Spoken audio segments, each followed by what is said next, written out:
Good morning, everyone. Now, to have great trade, you have to have a great navy to protect it. Like Pandit Jawaharlal Nehru said, to be secure on land, we must be supreme at sea.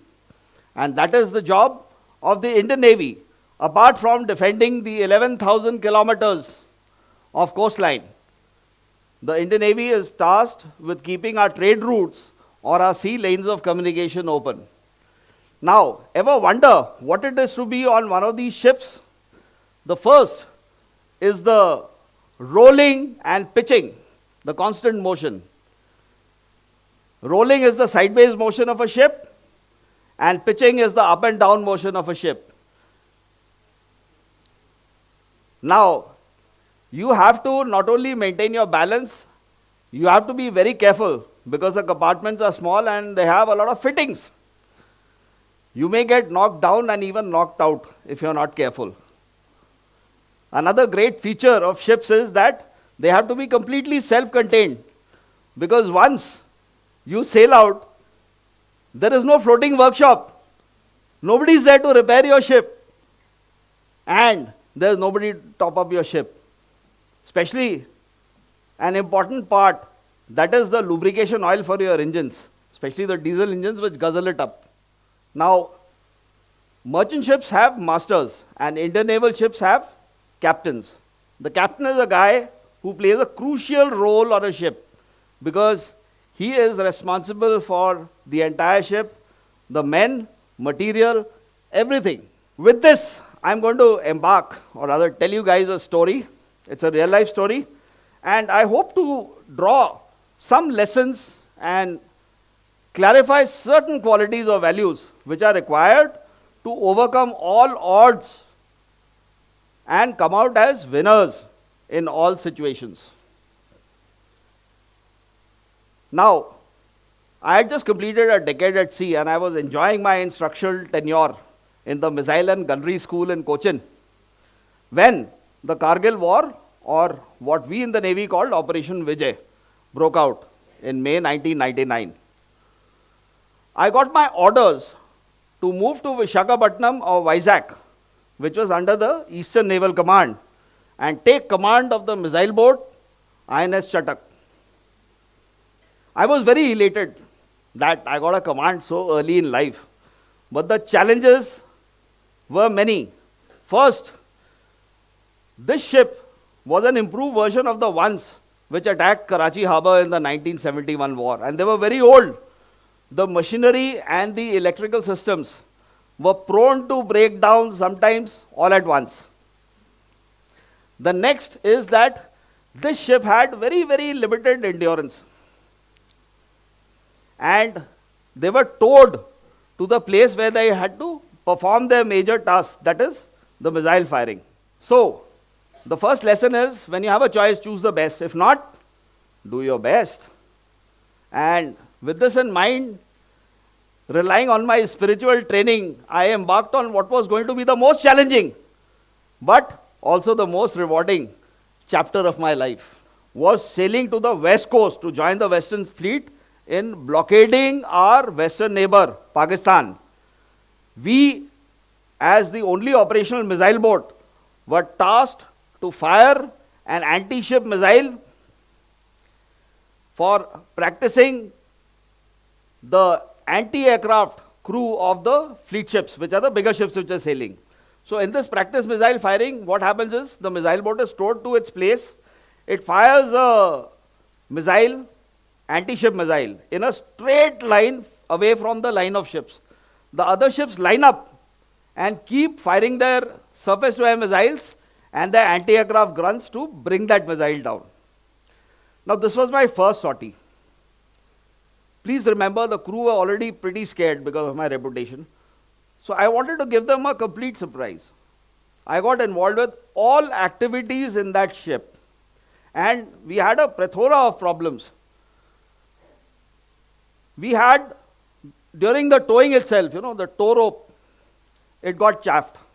Because the tow rope, it keeps moving up and down on both sides, your ship and the towing ship. So we had to pull it back, change it. It took a lot of time. It took a lot of expertise. But I was there, so I was actually helping the crew with my own hands. Now, next thing is that I learned to anticipate problems because there were many machinery breakdowns. There were breakdowns with the diesel generators. So I learned to anticipate, to mentally prepare, and most important is maintain my composure when a problem was reported. I want to tell you the crew is very smart. They're always studying you because as the captain, you're the figurehead of that ship. Your reaction evokes a reaction which is exponential in a crew. So you have to always maintain your calm no matter what happens. The missile firing went off very well, and luckily I had a lot of experience having spent a decade at sea. So while coming back, I was able to get the ship alongside, that is, on the jetty very smoothly. Now this signifies a good ship handler. And the crew like caddies, compare the captains with captains of other ships who keep landing up and banging their ships. Now, since I had got acquainted with the crew, I was able to study a few things, and I realized that, beyond a point, the crew were apprehensive of taking risks. This is because they were scared of an external inquiry, which is quite common in the armed forces, and they were scared of getting punished if things went wrong. Also, there were some people in the crew who were considered to be experts. I'm sure that you're experts in your own class, in your own school, and the remaining were followers. They were what we call getting there. Okay? So I devised a three-pronged approach. The first was, as the captain of the ship, I made a public announcement that the buck stops at me. You guys take the risks. If things go wrong, I am there to take the blame. So I'm your umbrella.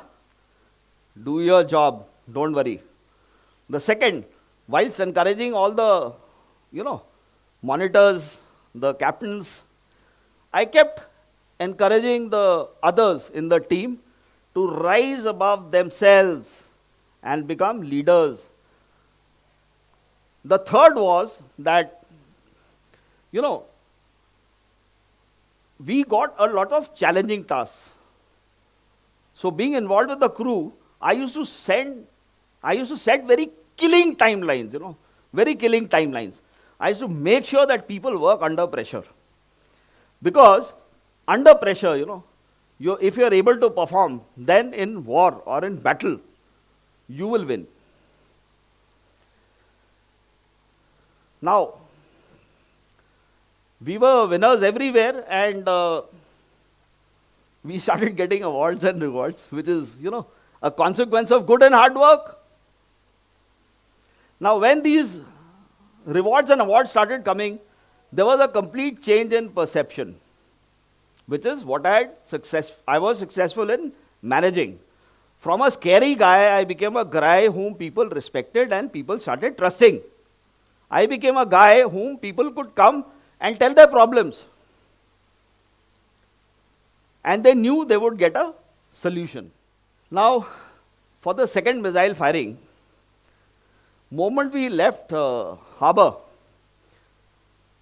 one of our aft rear compartments reported what is called the mariner's biggest nightmare, that is fire. Now, a fire in a ship spreads throughout the ship and has to be controlled as fast as possible. Imagine you're in an aluminized fire proximity suit, you got your oxygen tanks, and you got your firefighting gear. The whole thing weighs a ton, and it is something like a medieval knight's armor with full weapons. You are in an enclosed compartment, and the smoke cannot escape. So it forms a thick curtain and you can't even see. The heat is unbearable. Now in that situation, our firefighting drills helped, and we brought the fire under control. We were able to go carry out the missile firing, come back safe and sound. I was very proud of my, second in command, UL, and my engineer Joe. Now I'll come to the hair raising part. If you thought the worst was over, there's yet to come. In March 2000, we were ordered to move to Campbell Bay for a mission. Now, Campbell Bay, if you recall, is the southernmost tip of India. Next, there was no ship to tow us. So we were told to sail. Okay.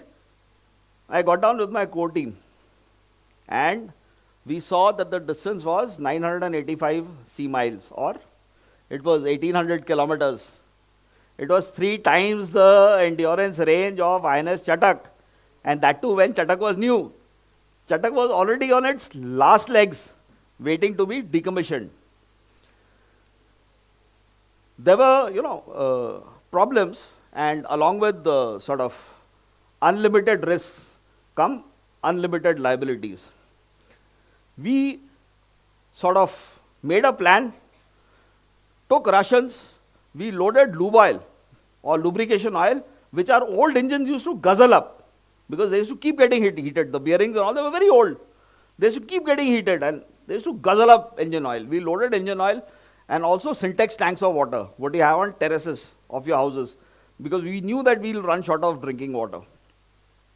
And because our diesel generators were, about to pack up at any given time, we took a portable genset, like what you have in your shops, a 3 kilowatt Yamaha genset, so that at least we would have lights and fans for attempting our repairs.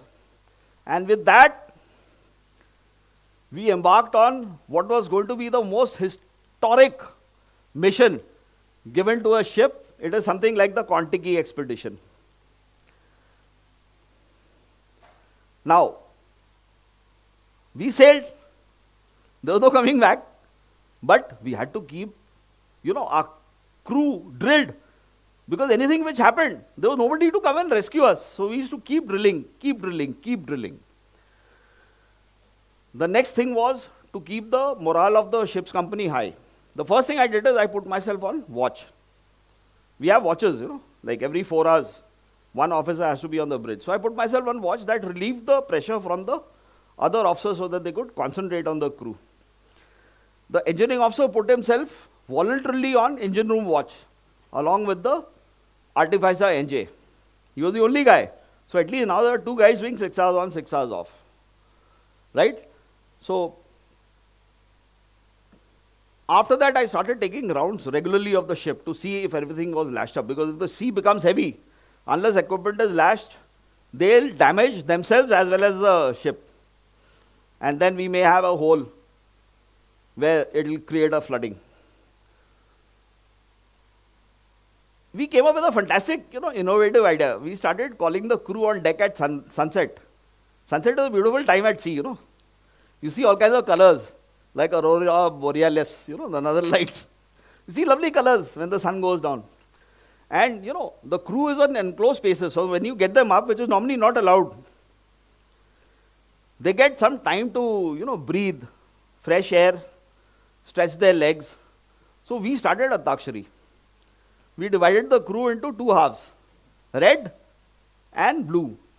So red used to come up for half an hour with their lunches, have Antakshari, go down. Blue used to come up, probably after the sun had already set, when you had the evening, civil twilight as we call it, till the sun goes 6 degrees below the horizon. And they had a nice time. Right. Day 2, we had our first major problem, that is the lube oil line, durite or valve burst. A Khalsa sailor who was nearby took off his turban and tied it on the pipe till the time a spare durite was brought. What happened is, I realized the crew was treating the ship and all its equipment like an adopted child. That is the best condition to get your crew into. They would do anything to preserve every nut and bolt of that ship. We had a share of problems. Day 3, one of our sailors had an asthma attack. We didn't have a doctor on board. We didn't have Vaseline on board. So we did what is the next best thing. We took him to a clean AC compartment, made him sit upright, kept giving him hot coffee, and kept talking to him to keep his breathing and blood pressure down. I put myself in the first watch for the first 15 minutes. And luckily, after 3 or 4 hours, the guy survived. Now, we go on to day 3. Day 3, we found our generators, giving way. So we started the tanks which we had loaded on our decks, the barrels. We started giving oil. But by day 4, the main generator packed up. And when the main generator packed up, we started a standby generator, which was not designed to run for a long time. We were still about almost a day's voyage from Campbell Bay. We could not break radio silence, because once you break radio silence, it's on high frequency. Every ship in the world will get your transmission. They can triangulate your position and your movements. So we could not break radio silence and ask for help. We formed a human chain and we started feeding the generator. Right? I could sense the crew was a little uneasy, although they had already said their prayers. So what I did is, they had not been away from land for 1 or 2 days. So what I did is, I got my core team and plotted the course in such a manner that instead of making landfall at the Great Nicobar next day, we made landfall at one of the smaller islands, Chaura Island, that night. So, what I'd like to tell you is that, it's very important to sense your crew. And by that voyage, as a captain of the, ship, I could not only understand the feelings of my crew, I could understand the entire ship, when a machinery was started and a machinery was switched off. Now, after having sighted Chaura Island, we got the great news that the standby generator had started coughing. Now, very soon we were going to be without power. How we spend that night can be in another talk, because it's going to take a long time, but somehow we managed to keep that generator alive. So that brought an end to one of the most historic passages which any small ship has performed. If, we were given an opportunity to go from Bombay to Karachi, we would have done it. Now, having said that, I have a few things which I want to share with you. That is, as students, please build yourself, your work in progress. Whatever your teachers tell you outside reading, it's very important for you to build yourself so that you can become great tomorrow. The next thing is, when you find a task difficult, please remember the story of INS Chatak and don't give up. The third is, never give up on yourself, even if others give up on you. Always remember that the strongest of people are not born with silver spoons or handed over lives of ease. They have been forged in the severest of fires of struggle, but always come out victorious.